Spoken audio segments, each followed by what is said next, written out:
quiero que presten atención a esto porque es bastante importante.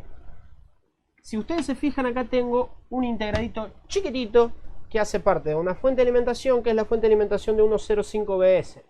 En la página anterior tengo otro integradito también con pocos terminales, que es una fuente de alimentación de 1.5 BS. La mayor diferencia, y que va a ser toda la diferencia en esto, es este controlador. Esto es un controlador de una fuente conmutada. Como ya les dije, a veces tenemos controladores que tienen MOSFET de alta y MOSFET de baja. Cuando veamos una bobina a la salida, ya sabemos que estamos trabajando con una fuente conmutada, porque la bobina es prácticamente el corazón de la fuente conmutada. Bien, si nosotros encontramos la bobina a la salida, vamos a trabajar como ya vimos en los demás ejemplos, como cualquier otro integrado de los que estuvimos viendo. Pero si nosotros ubicamos un componente que no tiene bobina a su salida, esto es un regulador lineal. Esto es un componente que no trabaja con conmutación, no tiene MOSFETs de alta, de baja, ni internamente ni externamente, y no tiene bobina a su salida. Esto simplemente se alimenta de la línea de 3 volts always, que entra acá por Vin, y cuando recibe la habilitación correspondiente, me va a generar 1.5 VSP. Me va a generar 1.5 volts. ¿Cómo voy a trabajar para detectar un cortocircuito en mi regulador? De la misma forma prácticamente que vengo trabajando hasta ahora. Si tengo jumper, lo abro. Si el cortocircuito que detecté acá en este punto, mido. Si tengo diagrama va a ser fácil. Si no tengo diagrama puede ser un poco complicado. Ya lo vamos a ver. Si tengo 0 ohms, cuando abro mi jumper, tengo 0 ohms acá en el punto 1, ya sé que mi cortocircuito está en la carga. Si tengo, cuando abro el jumper, tengo 0 ohms en mi punto 2, que sería para adentro, ya sé que el cortocircuito está para acá.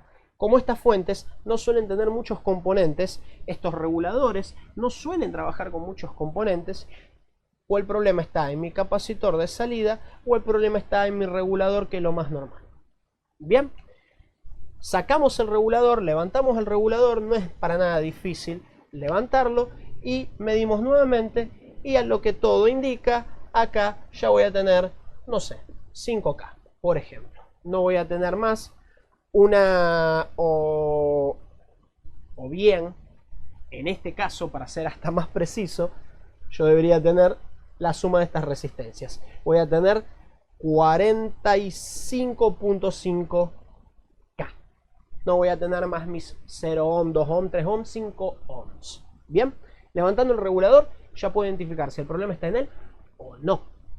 Si el problema está en mi carga, voy a aplicar tensión. El mayor inconveniente que pueden llegar a tener es si no tenemos diagrama. Si no tenemos diagrama, vamos a necesitar un poco de experiencia, un poco de inteligencia e imaginación. Recuerden, para darles el empujón inicial, les digo, APL suelen ser las iniciales de una cantidad muy grande de reguladores. Este es el 5930, pero lo puedes encontrar como APL 123, 456, no recuerdo ninguno exactamente ahora, pero hay muchos APL que son reguladores. Cuando veas un APL ya lo identificás como regulador. Buscas el datasheet y con eso ya vas a poder encontrar la información de pinout para saber qué tensión trabaja, dónde están los terminales de salida, de entrada, y poder analizar mejor esa línea donde midiendo encontraste 0 ohm o un valor muy próximo a eso. También les pido que anoten no solamente el famoso APL que les termino de decir, sino que si ustedes están trabajando con otra placa y encontraron un regulador lineal, tomen nota en su cuadernito, vean si el regulador empieza con XFB, ustedes toman nota porque XFB muy probablemente lo van a volver a ver en otras placas, quizás como XFB 123 o quizás como XFB 987, pero ya saben que XFB muy probablemente es un regulador. Por lo tanto, cuando no tengan un diagrama disponible, un esquema disponible, ustedes toman su lupa, su microscopio, lo que sea, y van revisando los componentes que tengan varios terminales de la placa, Ya creo que a esta altura van a lograr diferenciarlos de MOSFETs. A veces son muy parecidos, iguales a los MOSFETs, pero van mirando por arriba.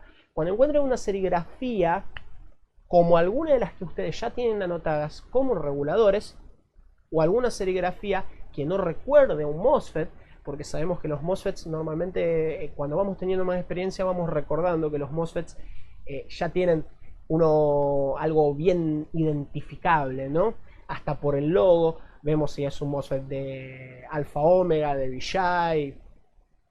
Cuando encontremos algún componente que aparentemente por su serigrafía no es un MOSFET, ya buscamos el datasheet para poder encontrar los reguladores de nuestra placa. Nos puede llevar un poquito de tiempo, pero siempre estamos hablando de casos que podemos estar revisando equipos de $500 o de $1000, que para un cliente es muy importante repararlo y nosotros realmente queremos repararlo para ganar nuestro dinero y quedar bien con ese cliente. Y sabemos que esos casos a veces merece la pena invertir un poco más de tiempo. ¿No tenés el diagrama? No te pierdas. Recordate del inicio. Recordate siempre de las iniciales. Anotalo en tu cuadernito y agarrá ese caso donde no conseguiste el diagrama y aparentemente tenés un cortocircuito y empezá a buscar los datasheets de los reguladores. No van a ser tantos, van a ser 4 o 5 reguladores podés tener en una placa como máximo. Bien, y una vez que los ubiques, calculo que deben ser menos, calculo por así pensando rápidamente, creo que nunca he visto más de unos 3 reguladores, quizá en alguna IO podés encontrar algunos más, pero son pocos reguladores. Buscas los datasheets y ya te puedes empezar a ubicar sin necesidad del diagrama y puedes empezar a revisar esto que te comento, que es la resistencia en la salida que vas a encontrar. Y una vez que remuevas este componente, ya sabes si el cortocircuito se encuentra en la carga o en el componente. Ya identificando que es un regulador, podés empezar a trabajar tal como venimos haciendo hasta ahora. Apenas una última vez, no tiene bobina, es un regulador lineal. Tiene bobina, si tiene bobina como acá abajo, es una SMPS. Es una fuente conmutada. Switch Module Power Supply. Ahora quiero mostrarles los MOSFETs de CDC. Acá está. Ustedes normalmente van a tener 3 tensiones, que son tensiones de estado S0, de estado S5, y van a tener 2 tensiones de estado S5 y una tensión de estado S3. Estamos hablando de 5 volts, que va a ser estado S5, 3 volts, S5. ¿Recuerdan lo que es S5? Always. Estas son always. Van a tener una tensión que es 1.35 en este caso, que es la de la RAM, que es una tensión de S3, standby. Estas 3 tensiones se van a transformar durante la secuencia de arranque en otras tensiones. ¿Cómo va a ser eso? Yo tengo 1.35 de este lado, que es mi tensión de la RAM de estado S3. Cuando la secuencia de inicio empiece y mi equipo quiera llegar a estado S0 ya para mostrar imagen, voy a tener esta señal que va a hacer con que mi MOSFET se polarice, que polarice acá su gate y él entre en conducción. Y a partir de eso voy a empezar a tener 1.35 VS, que es mi 1.35 volts de estado S0. Ustedes siempre en la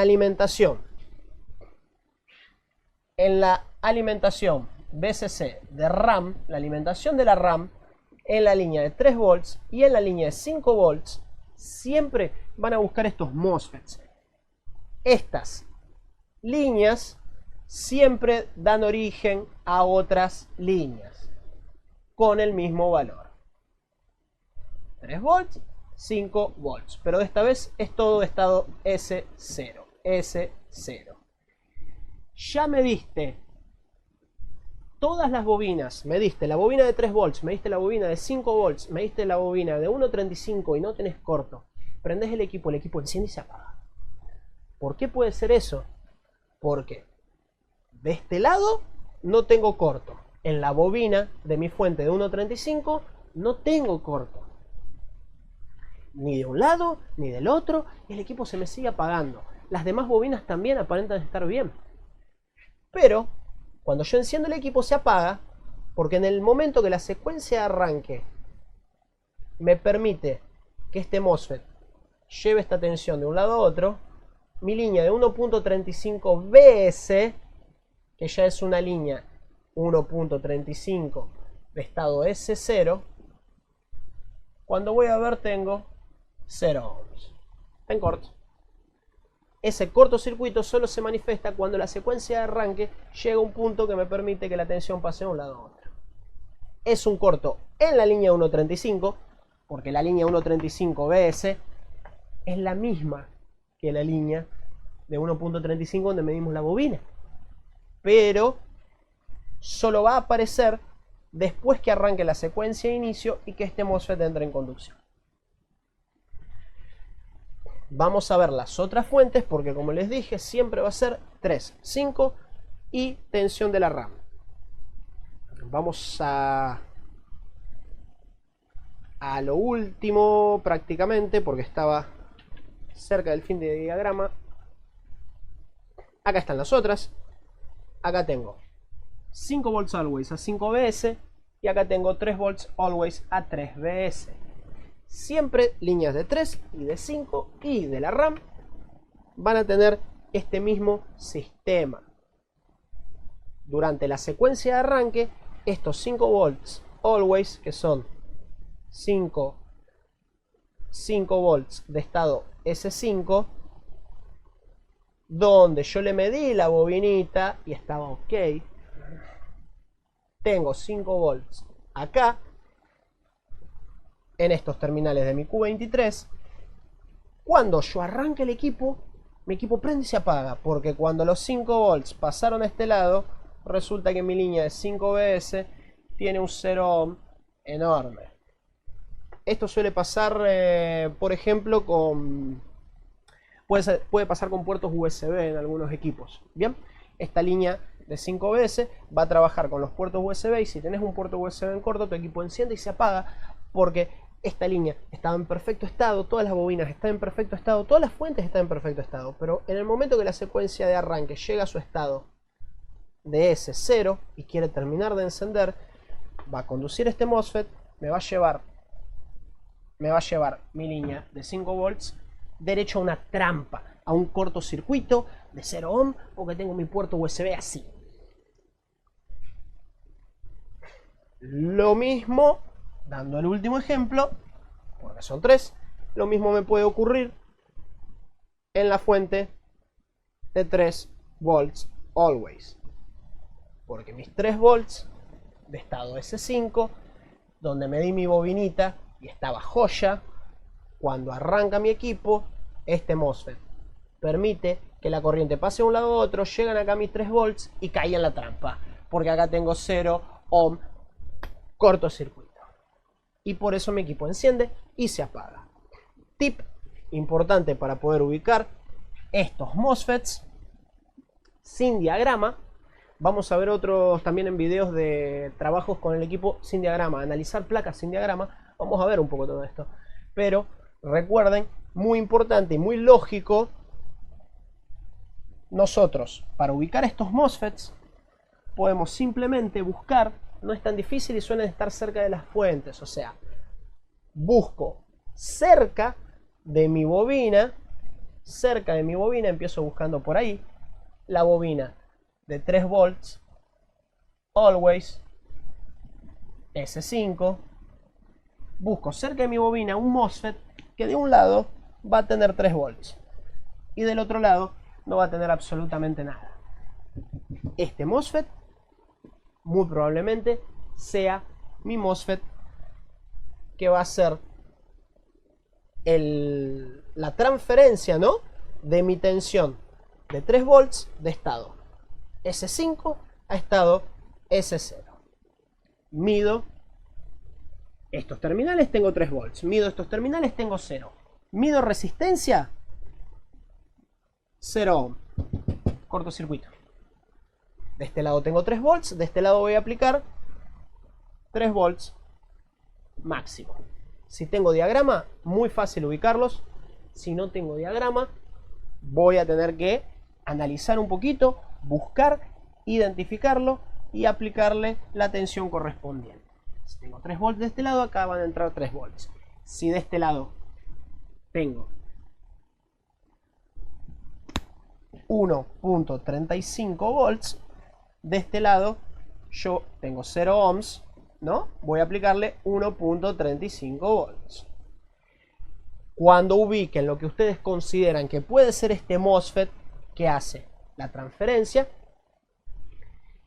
busquen el datasheet para no meter la pata. Principalmente los que tengan menos experiencia, no se confíen. Ah, sí, no, seguro es este. No. Busquen el datasheet. ¿Identificaron que es un MOSFET? ¿Identificaron que está recibiendo esta tensión derecho de la fuente? Bueno, entonces la mayor probabilidad es que realmente sea esto, y aplicándole 1.35 a su salida debería funcionar. Cuidado para no confundirse y aplicarle a, por ejemplo, aplicarle eso pasa mucho. Quiero darles el ejemplo porque pasa bastante con esta línea de 5. Cuidado para no encontrar 5 volts en algún componente de 8 terminales, aplicarle 5 volts en este punto y en realidad es un regulador que a la salida te saca 1.8 volts y le estás aplicando 5 y vas a explotar todo. Pero mirando la serigrafía, si dice regulador, pará, no es eso. Si dice MOSFET, bueno, convengamos que un MOSFET que tiene estos valores en su entrada, podés identificarlo simplemente mirando que no hace parte de una fuente conmutada. Podés revisar que fuentes conmutadas siempre vas a tener, MOSFET de alta, MOSFET de baja, están cerquita uno del otro. Vas a revisar, no hace parte de una fuente conmutada ese MOSFET, vas a revisar y tiene 5 volts en su entrada, vas a revisar el datasheet y no es un regulador. Digamos que estás uniendo las piezas como para tener algo de coherencia en aplicar 5 volts del otro lado del MOSFET. Solamente cuando no tenés diagrama. Tomar cuidado con eso. Si no tenemos diagrama, no es motivo para parar, es motivo para buscar varios puntos que nos ayuden a llegar a lo que tenemos que hacer, no desistir. Bien, y con esto creo que ya finalizamos prácticamente todas las líneas de alimentación del equipo que pueden tener un corto y cómo vamos a trabajar. Último detalle, casi se me escapa, es más que obvio que este MOSFET puedo sacarlo cuando quiero, puedo encender el equipo sin el MOSFET, puedo hacer lo que quiera. Esto es apenas un MOSFET, apenas un interruptor. Si yo lo saco acá, si se me ocurre que lo quiero sacar por cualquier motivo, puedo sacarlo. Inclusive, si yo tengo un equipo que enciende y se apaga, hay una muy buena probabilidad, si el corto está en mis 5 volts secundario, hay una muy buena probabilidad que cuando yo saque este MOSFET, el equipo permanezca encendido. Así que inclusive puedo hasta sacar el MOSFET y hacer esa prueba antes mismo de aplicar tensión para ver si el equipo cambia. Puedo jugar un poco con eso. Así que aclaro, pero creo que ya era bastante obvio que un MOSFET, en este caso, no hace parte de una fuente, no hace parte de ningún circuito, es solo un MOSFET que permite el paso de la corriente de un lado a otro. Puedo sacarlo cuando yo quiera. Lo único que voy a hacer es evitar que esta tensión se genere, porque acá yo puedo tener mi trampa. Bien, espero que lo hayan entendido. Vamos a seguir, vamos a ver un poquito VCore, pero creo que ya con esto ya es la base de la mayor cantidad de cortocircuitos que ustedes van a encontrar. Ya, más que esto, tienen que ser casos muy raros. Ya con esto están muy protegidos, ya tienen un buen conocimiento cómo ir a luchar contra cortocircuitos que pueden encontrar en las fuentes de alimentación. Vamos a seguir, vamos a llegar a VCore y después lo único que faltaría sería analizar algunos otros puntos de interés, pero ya creo que ya llegamos a el 70% por lo menos de lo que van a ver en el día a día.